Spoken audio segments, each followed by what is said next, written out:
The rising inequality and growing political instability that we see today are the direct result of decades of bad economic theory. It's time to build our economy from the bottom up and from the middle out, not the top down. Middle-Out Economics is the answer. Because Wall Street didn't build this country. Great middle class built this country. The more the middle class thrives, the better the economy is for everyone, even rich people like me.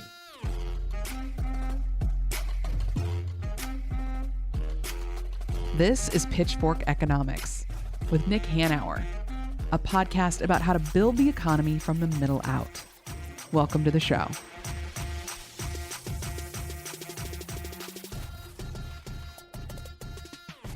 I don't know if you heard that, Nick, but we've got a new opening to the podcast I know. This week in the new year. And new cover art as well, if you're looking in whatever podcast app you use, Apple or otherwise. Very different. Nice big picture of you. I'm disappointed that it isn't with this rebrand, that it's not Pitchfork Economics with Goldy, or maybe there's you with a pitchfork and my head on top of it. Something like that might have been cool. But I'll speak what's to the happening here, Nick? I'll speak to the art directors about that, Goldy. We are going through what they call a rebranding, but really it's not so much a rebranding as just sort of acknowledging the moment, I think, that we're in.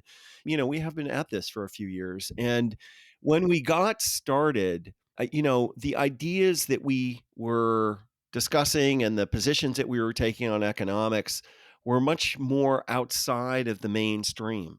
We started doing this podcast before Joe Biden took office and before really the middle out era. And here we are in it. And I think that that's it's a very significant phase change in how the world is thinking about economics, both policy and more generally economic cause and effect. If you do this, what happens? And, we have been regaling our listeners with this idea of middle-out economics for a very long time. And I think we can admit that it never occurred to us how far we would come in a relatively short amount of time. It certainly never occurred to us that every time the president of the United States would talk about economics, he would talk about growing the economy from the bottom up and the middle out. But, Goldy, the whole world is shifting in terms of its consensus. I met with an economist from the London School of Economics last week and, who's got a notoriously conservative school. Absolutely. Historically. Yeah. Who's got a new department dedicated to this idea of cohesive capitalism, which is yet another flavor of trying to get behind us this sort of neoliberal version, late capitalism version of what has dominated policymaking and culture in the United States for the last 50 years. And so I just think, we're at a new moment. Right. And to put this in a longer perspective, Nick, I have been working with you for almost a decade now. We started working together right around the time that original Pitchfork piece came out in Politico that we used to brand this. And when I first came into the office to meet with you, what you asked me to do was help you with your effort to redefine capitalism. Right. That it wasn't nothing big. Yeah. Just take capitalism and redefine it. That's and it right. seemed incredibly ambitious. And I've always said my philosophy in life is I'd rather fail big than succeed small. Right. So of course I said yes. Yep. And the progress that has been made over those 10 years. In fact, your work dates back even further. Right. Middle out was coined in what? 2010. 2010. Yeah. You and Eric Liu Yep. in the book Gardens of Democracy. That's right. And I'm sure you got quite a bit of eye rolling at the time. Oh, yes. But we are definitely in a middle out moment. President Biden has played a big role in changing the narrative in his relentless use of that phrase and talking about when the middle class does well, everybody does well, how the economy grows best from the bottom up and the middle out, not the top down. His tearing down of the old trickle-down paradigm, which has supported much of the neoliberal paradigm for the past few decades.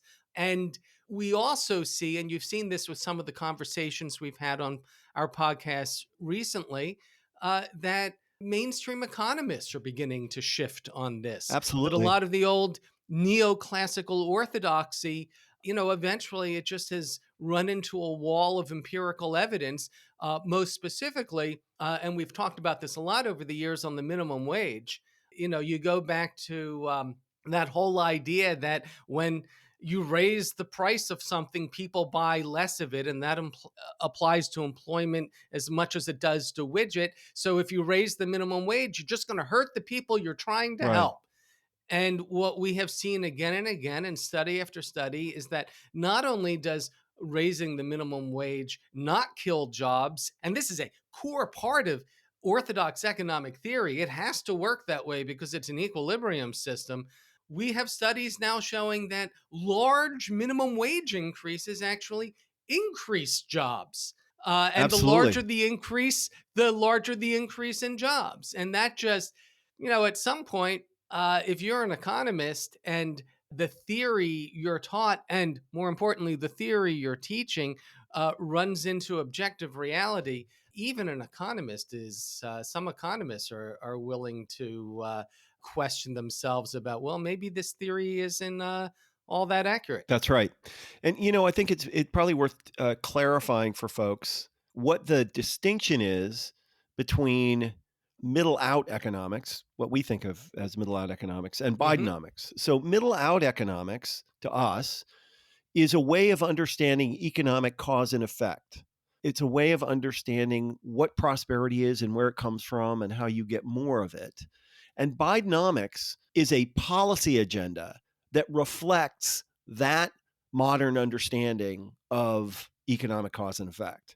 And the core economic insight at the heart of middle out economics is that a thriving middle class is the cause of both economic growth and political stability. And that therefore, a policy agenda that seeks to increase the welfare of a place should be directly focused on increasing the welfare of, effectively the median family.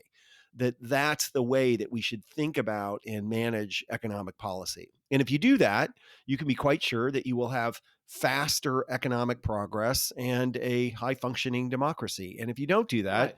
you will end up in this sort of neoliberal hellscape and Trumpian world that we have managed to find ourselves in the United States of America right now. To understand that clearly is that there's a contrast here. We said that Bidenomics is this policy agenda, and middle out is this economic narrative, try a story that you tell to try to explain the way the economy really works. And this contrasts very neatly with Reaganomics and trickle down. Reaganomics was this policy agenda, this neoliberal policy agenda, which really both parties eventually adopted. Right. Which was tax cuts for the rich, deregulation of the powerful, and basically suppressing the wages of everybody else for the last 50 years. And when we say suppress wages, we sometimes get pushback. Oh, they're not trying to suppress wages. No, no, no. Let's be clear. What the Federal Reserve did when they hiked interest rates, their approximate goal was to drive up unemployment. And the reason why they wanted to drive up unemployment was they wanted to decrease the labor demand, to decrease the power of workers to demand higher wages, because they're stuck in a 1970s thinking of economics that says, oh, inflation is a wage price spiral, that when wages go up, prices go up and you get inflation. So we need to slow wage growth to keep inflation low. That's right. That is specifically what they tried to do. That's right. I know people are giving the Fed credit today for possibly managing a soft landing. I personally don't think they deserve Total any bullshit. credit whatsoever. Total because bullshit. they did not achieve their proximate goal. No. Unemployment never went up. And yet prices went down, right? If Yeah. anything, they drove up inflation Yes. because housing costs have been high, because interest rates have been high, and that Correct. makes mortgages more expensive, Correct. and that makes housing construction more expensive. Correct. So that has inflated housing costs.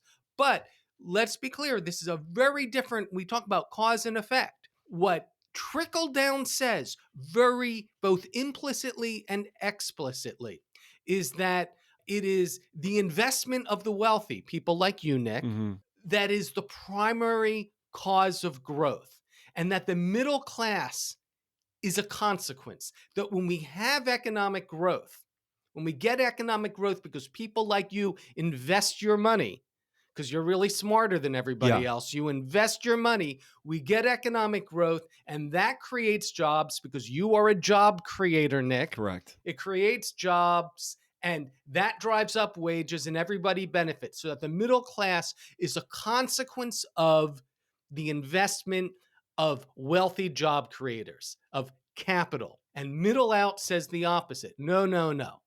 The middle class is the cause of growth. A large, vibrant, affluent middle class. That's where growth comes from. And you benefit from that, right? Everybody benefits. Everybody does well when the middle class does well. Right. It's a reversal of that causal argument, 180 degrees. And I think what we've seen over the past few decades with empirical research is that we're right and they're wrong. And a lot of other folks are coming around to our way of seeing things. Correct. And it's not like you don't want rich people to invest. That's a fine thing. But Right. if you have a thriving middle class, you have huge amounts of capital to invest on their behalf too. The source of capital need not be the bank accounts of a few rich people. The source of capital can be the pension funds of tens of millions of middle class people, right? Like If they still had pensions. exactly, right? Like it's just nuts to think that, all investment will stop if the richest people are slightly less rich. It's just not true. It's nuts. And so Bidenomics, just to continue to draw the distinction, is the policy framework that fits within that middle out narrative and way of understanding cause and effect. And it is basically has three pillars: empowering workers to raise their incomes and lower their costs so they can be more robust participants in the economy, investing in both our personal and national capabilities and infrastructure, right? So we need big investments both in our people and in the stuff that ties us all together, like the roads, bridges, and technology that make the economy go. And finally, promoting competition. And, again, one of the biggest mistakes of the neoliberal era was the idea that if you unconstrained big corporations, that somehow magical things would happen and everybody would be richer and better off. It's just absolutely Well, not true. that is pro-competition to remove constraints on giant corporations, that you'll end up with a more competitive market, No. when even Adam Smith will tell you that that's not true. Yeah, that on the contrary, what happened is that all this power moved from working people to the owners of capital. All of the industries in the country consolidated into effectively these, they're not monopolies, but close to it. And, the thing is that when markets are concentrated, then wages for workers fall because companies don't have to compete for workers. Prices for consumers rise because companies don't have to compete really for consumers anymore either. And consumer choice and innovation fall because you have fewer market participants. Those three pillars, those three policy pillars: empowering workers, investing in the country and in our people, and promoting competition, are the first order logical things you want to do if you really want to build the economy from the bottom up and the middle out. And so we are in this moment of dramatic transformation. The accomplishments of the administration thus far have been incredible. There's a crapload more they obviously could do Right. if they had a slightly more rational Congress, but a lot of progress has been made. It's a turning point. What we are seeing is the Biden revolution. People have talked about the Reagan revolution in the early 80s, which is what brought on the trickle-down neoliberal era. And what we're seeing is the death of trickle-down as a paradigm, and the death of neoliberalism as a dominant political philosophy. And a lot of that is being ushered in by Joe Biden very deliberately. And I think he's the most consequential president since Ronald Reagan. You would agree with that, Nick? He could be one of the most consequential presidents 100%. in American history. Now, it's not a done deal. Right. And so this gets to part of this rebranding. Right. Pitchfork Economics That name comes from that original piece you wrote, The Pitchforks Are Coming for Us Correct. Plutocrats. And your argument was if we don't do something about rising inequality, there's going to be a revolt. There's going to Yes. be a rebellion. And that doesn't work out well for anybody. Now, I think part of what we're saying right now is, the pitchforks are kind of here. We're in this They are. moment where it's going to go one way or the other. And both metaphorically Yeah. and unfortunately, literally, Yes. you can see an outcome in which the fascists take over, Yes. by the Trumpists take over, and that is the end of American democracy. And if that happens, that is largely a consequence of the mistakes that were made during the neoliberal era, where we have torn this country apart through rising economic and political inequality. And it is a reaction to it, and nobody will do well from that. The alternative is that, in fact, we reverse the mistakes of the past 40 years and we build an economy and democracy based on a better understanding of how economics and, well, democracy works. And we're really hopeful. I believe you're hopeful. I am. Well, that we're in the moment where this could happen. And a lot of it has to do with this revolution in economics that we are on the precipice of. That's right. A wholesale shift in how we talk about, think about, and govern the economy that President Biden is a part of, but is happening at the academic level too. That you're seeing this revolt from younger economists. People will call it heterodox economics. We have our own name for it. I don't know. Do you want to go into our naming or not, Yeah. Nick? Well, I just want to say a little bit to your point, Goldie, that the rebranding of the podcast to a certain extent just represents a posture change. When we first started doing this, we knew very clearly what we were trying to get people to see was what was the enemy. It was much clearer than what we were against. Today, we very much know what we are for. And so the podcast needs to reflect not just attacking what's bad, but encouraging what's good, because we are at that moment where there's a lot of good to talk about. Right. And there's a lot of possibility. It's weird. People think of me as, everybody who knows me will think of me as a cockeyed pessimist. But, we wouldn't be doing this if we didn't think there was an opportunity to win and win big. So to be clear, dear listeners, don't have a panic attack. From your side, nothing much is changing. We will be in the same place at the same time in the same way. But we just wanted to acknowledge in our materials and in our posture the change in circumstance that we find ourselves in, from just attacking to, in many ways, promoting a new way of thinking about economics. And I do think that if we can get through this next election cycle, there's going to be a lot in the United States of America to be incredibly optimistic about, because the legislation that has been passed in the last 3 years will absolutely, positively transform America in some very positive ways over the next 5 to 10 years.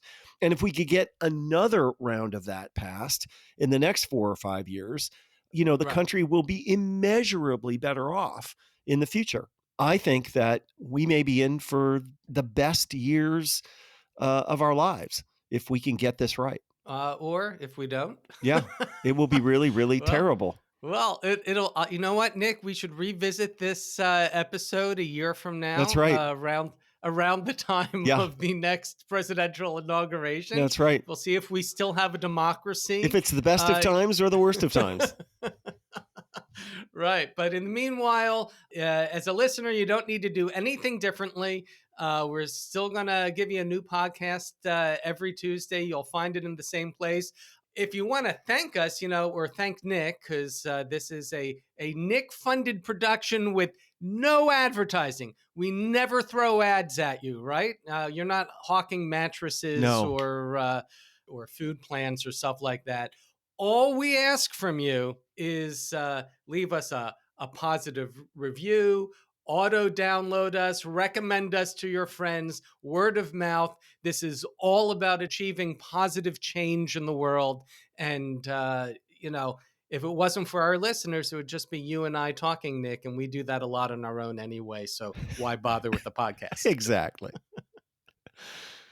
And finally, thank you, listeners. A lot of people listen to this podcast, and we're deeply appreciative. And we hope it's interesting. We hope it's fun. And we hope it's useful. Right. No greater privilege in the world than getting to talk and have people listen to you. Yeah. No, for sure. Pitchfork Economics is produced by Civic Ventures. If you like the show, make sure to subscribe, rate, and review us wherever you get your podcasts. Find us on Twitter and Facebook at Civic Action and Nick Hanauer. Follow our writing on Medium at Civic Skunkworks, and peek behind the podcast scenes on Instagram at Pitchfork Economics. As always, from our team at Civic Ventures, thanks for listening. See you next week.